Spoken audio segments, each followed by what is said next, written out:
Oke, bismillahirrahmanirrahim. Assalamualaikum warahmatullahi wabarakatuh. Perkenalkan, nama saya Muhammad Yusuf Maulana, mahasiswa Universitas Pendidikan Indonesia, jurusan Pendidikan Ilmu Komputer angkatan 2019. Di sini saya akan menyampaikan suatu materi mengenai computational thinking atau berpikir secara komputasi. Oke, lanjut.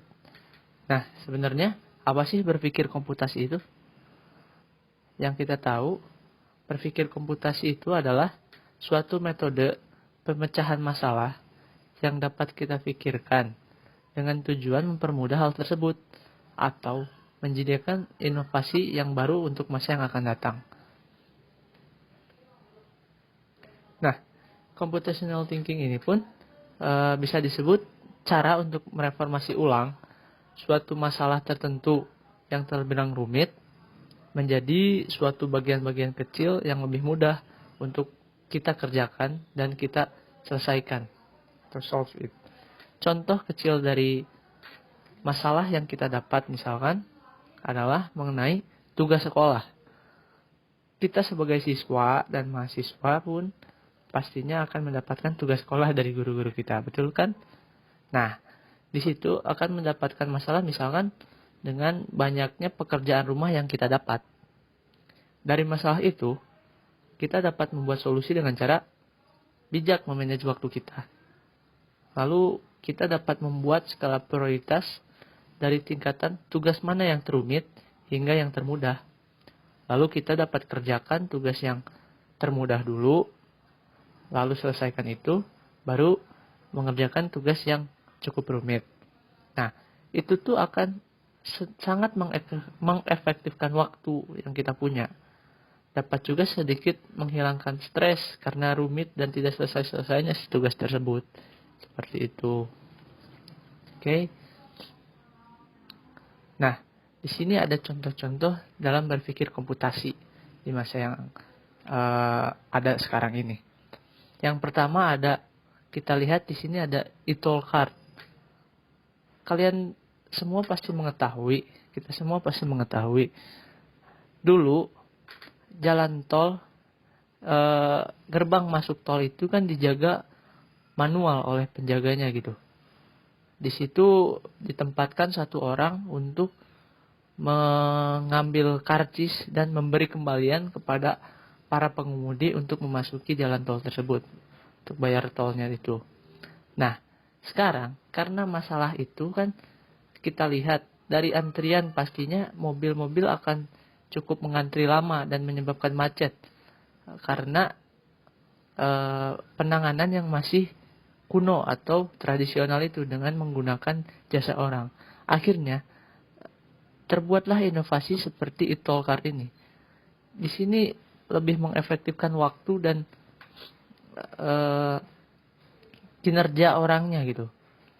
Di sini para pengemudi hanya membutuhkan waktu untuk menempelkan kartu tersebut, mengambil karcis yang keluar, lalu pintu pun terbuka. Dan di situ para pengemudi bisa mudah dan cepat untuk masuk ke dalam jalan tol tersebut. Itulah salah satu contoh berpikir komputasi yang ada dan diterapkan sekarang. Lanjut, yang kedua ada smart home. Nah, di sini sudah banyak teknologi berkembang yang menerapkan smart home pada rumah-rumahnya masing-masing gitu. Smart home ini misalkan kita kasih contoh, kita keluarga sedang pergi berlibur atau pergi pulang kampung ke rumah nenek atau ke halaman kampung ya, ke rumah pokoknya ke luar kota lah intinya. Dan kita senantiasa harus meninggalkan rumah kita gitu. Di situ kita tuh punya masalah takut akan terjadi sesuatu di rumah kita gitu. Misalkan jam 6 malam kan seharusnya lampu rumah itu sudah menyala. Nah, kita takutkan di situ adanya kejahatan gitu. Orang-orang jahat melihat kalau rumah dengan lampunya mati, contoh ya ini, rumah dengan lampunya yang mati itu pasti kosong gitu. Nah, itu di situ meningkatkan suatu tingkat kejahatan gitu. Ada orang-orang yang jahat ingin melakukan kejahatan terhadap rumah kita, sementara kitanya berada di luar kota atau jauh dari rumah tersebut. Nah, di situ kita bisa melakukan dengan teknologi smart home ini. Kita bisa mengecek, misalkan kalau ada yang memiliki CCTV, kita bisa mengecek situasi di rumah tersebut. Lalu apabila lampunya belum dinyalakan, kita bisa atur lampu ini dari jarak yang cukup jauh gitu kan, untuk dinyalakan kayak gitu. Itulah salah satu contoh berpikir komputasi yang ada di zaman sekarang gitu. Di sini semuanya serba bisa dilakukan secara efektif dan efisien gitu. Lalu yang selanjutnya, nah ini juga cukup menarik, pemesanan tiket kereta api. Sekarang mungkin berpikir komputasinya seperti ini. Dulu kita kalau ingin bepergian menggunakan kereta api, pastinya harus membeli dulu tiketnya. Nah, dengan membeli tiketnya itu kan pasti caranya masih tradisional. Kita harus datang ke terminalnya, ke stasiunnya, stasiun kereta apinya, lalu membeli tiket secara manual, ngantri lama, dan cukup dibilang masih sangat jauh dari kata teknologi gitu. Sekarang dalam berpikir komputasi ini, masalah tersebut bisa terselesaikan gitu. Dibuatlah sebuah aplikasi atau startup seperti ini, digunakan untuk mempermudah cara-cara kita untuk memesan kereta api gitu. Di sini kita bisa dengan mudah untuk tahu keberangkatan, dengan mudah untuk membooking segala kereta gitu. Kita mau duduk di mana, mau menghadap kemana, mau berapa orang yang menempati, kita dengan mudah bisa dapat lakukan pada aplikasi ini gitu. Dalam era yang zaman sekarang, semuanya dipermudah dalam sistem atau teknologi seperti itu. Itulah mencontohkan berpikir komputasi di era sekarang atau modern sekarang. Semuanya berubah dari zaman tradisional menjadi modern. Oh ya, dan yang terakhir ada Gojek. Ini suatu dibilang yang cukup wah gitu dalam berpikir komputasi ini. Bisa dibilang siapa sih yang kepikiran dulu tukang ojek bisa menggunakan aplikasi gitu. Tukang ojek kan hanya bisa di hanya bisa mangkal atau berdiam diri di tempat yang cukup ya dia kira enak gitu, nyaman. Tetapi sekarang permasalahannya pun terselesaikan gitu. Si ojek ini didanai dengan aplikasi dan mempermudah segala akses untuk mendapatkan layanan ojek tersebut, mulai dari pengantaran orang, pengantaran barang, membeli makanan, intinya semua dipermudah dalam aplikasi Gojek ini. Seperti itu. Itu pun merubah atau memecahkan masalah yang tadinya ojek itu hanya sekedar transportasi orang, tunggu diam di tempat, tetapi sekarang sudah menjadi lebih canggih, dapat dipanggil secara jarak jauh, online, dapat mengantar barang, dapat meminta bantuan untuk membeli makanan, seperti itu. Itulah contoh-contoh berpikir komputasi yang diterapkan pada era atau zaman modern sekarang.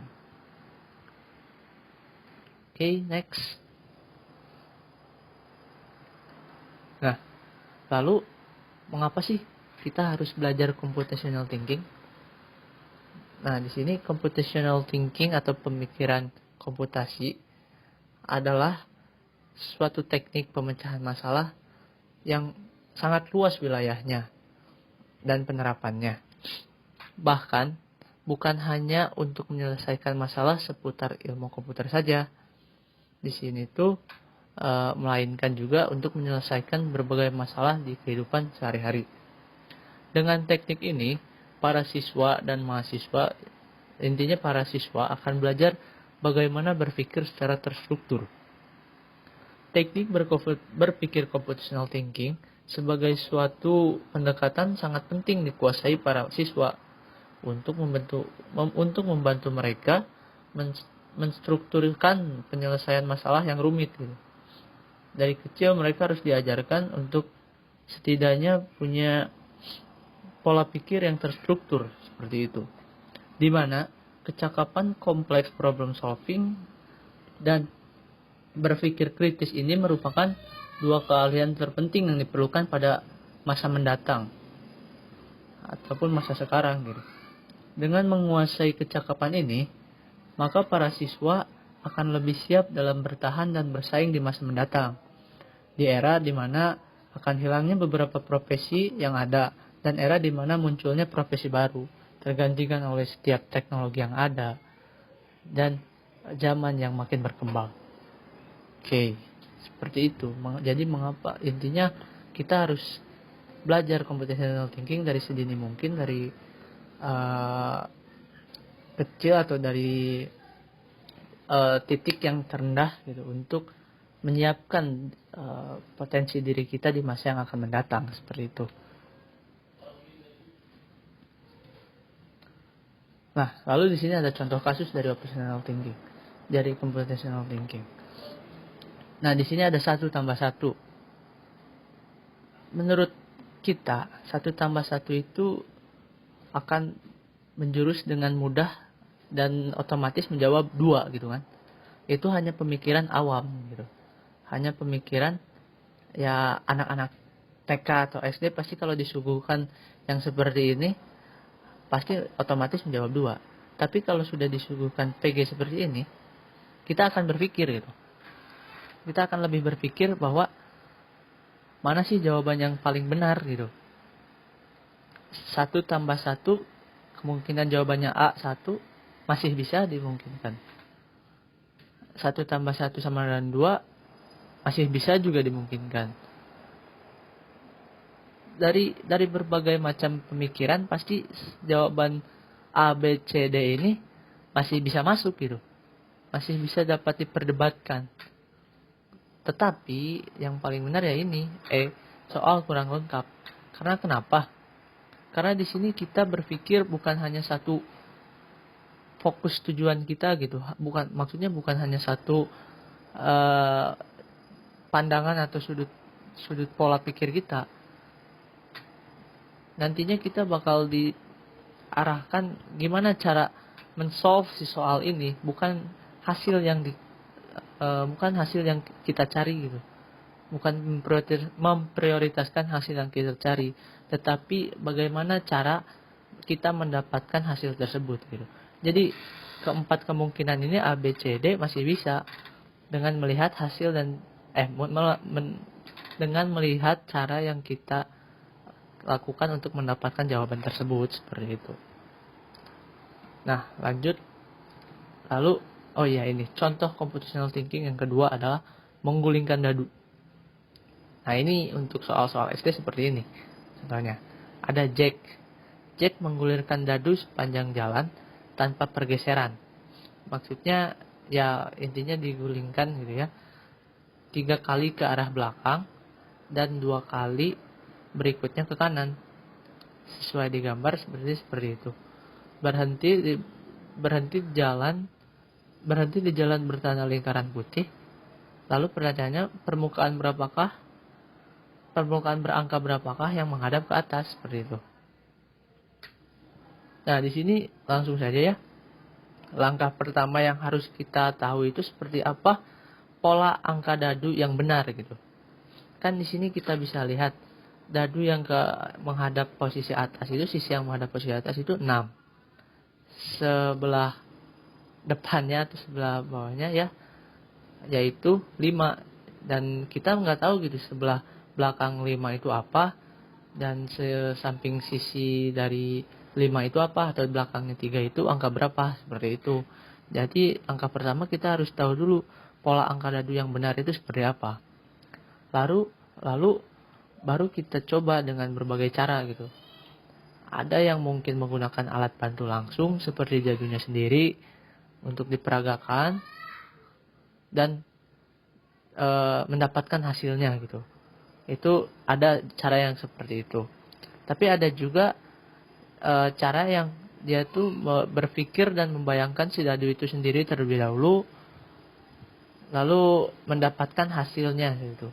Nah, itu cara berpikirnya itu disebut thinking.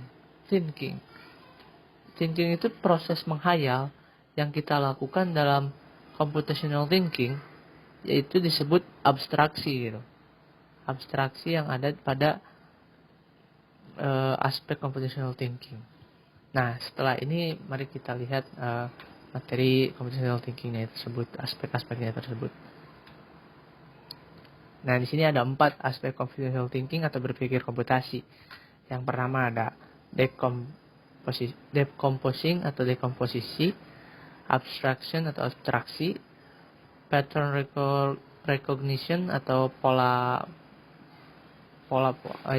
seperti itu. Yang keempat ada algoritma atau algoritma. Nah, kita bahas satu-satu. Yang pertama yaitu decomposition, atau memecah-mecah masalah menjadi lebih kecil dan sampai ke pokok sebuah masalah hingga kita menyelesaikan suatu masalah tersebut, dapat menyelesaikannya satu persatu dan mengidentifikasi berbagian dari mana masalah itu datang.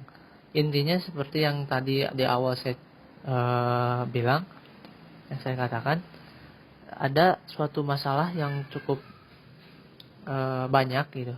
Masalah di hidup kita misalkan cukup banyak. Nah, kita di sini tuh lakukan dekomposisi terlebih dahulu. Pecah-pecah masalah kita sampai terlihat dengan jelas dan terstruktur mana yang lebih mudah kita kerjakan terlebih dahulu, mana yang lebih rumit untuk dikerjakan lebih nanti. Jadi terstruktur dan terpola untuk mengerjakan suatu masalah ini dari yang kecil sampai ke yang besar, seperti itu. Lalu ada pattern recognition. Ya, ini yang kedua, mencari pola. Biasanya di dalam sebuah masalah terdapat pola-pola tertentu untuk memecahkannya gitu. Di situ kita dituntut mengetahui sendiri bagaimana pola tersebut. Kita sudah tahu masalah-masalah kita bikin pola untuk memecahkan masalah ini ingin seperti apa, seperti itu. Nah, yang ketiga ada abstraksi. Abstraksi ini adalah melakukan generalisasi dan mengidentifikasi prinsip-prinsip umum yang menghasilkan pola, tren, dan keteraturan tersebut. Biasanya dengan melihat karakteristik umum dan juga membuat model suatu penyelesaian. Ya, yang seperti kita bahas tadi mengenai dadu di abstraksi ini. Ada 2 cara kan tadi. Ada satu yang langsung memperagakannya dengan alat bantu untuk mengetahui hasilnya. Nah, cara dan proses abstraksinya itu ini yang menggunakan prinsip yang dibantu oleh alat bantunya gitu langsung. Dan ada juga yang menghayal atau membayangkan gitu. Si dadu itu bagaimana kalau diputar ke belakang berapa kali, kalau dibelokin ke kanan seberapa kali. Nah, itu dia melakukan abstraksi dengan cara thinking atau berpikir menghayal seperti itu. Tapi bisa dibilang itu tuh akan menghasilkan hasil yang sama gitu. Tapi ya seperti itu. Yang keempat ada algoritma atau algoritma. Di tahap algoritma ini pengembangan atau mengembangkan petunjuk pemecahan masalah yang sama secara step by step, langkah demi langkah, tahapan demi tahapan, sehingga orang lain dapat menggunakan langkah atau informasi tersebut untuk menyelesaikan permasalahan yang sama. Seperti itu. Menggunakan algoritma dengan kita sudah menstrukturkan semuanya secara langsung, kita kembangkan cara-cara kita dalam pemecahan masalahnya gitu. Dari step by stepnya, dari langkah demi langkahnya kita kembangkan. Jadi orang lain bisa melihat cara kita menyelesaikan permasalahan dan bisa ditiru atau bukan ditiru ya, dipelajari dengan permasalahan yang sama gitu, untuk menyelesaikan permasalahan yang sama seperti itu. Ya, oke. Mungkin alhamdulillahirabbil alamin, mungkin cukup sekian materi yang bisa saya sampaikan. Mohon maaf bila masih ada banyak kekurangan dan kesalahan dalam penyampaian ataupun tutur kata saya. Wabillahi taufiq wal hidayah. Wassalamualaikum warahmatullahi wabarakatuh. Terima kasih semuanya.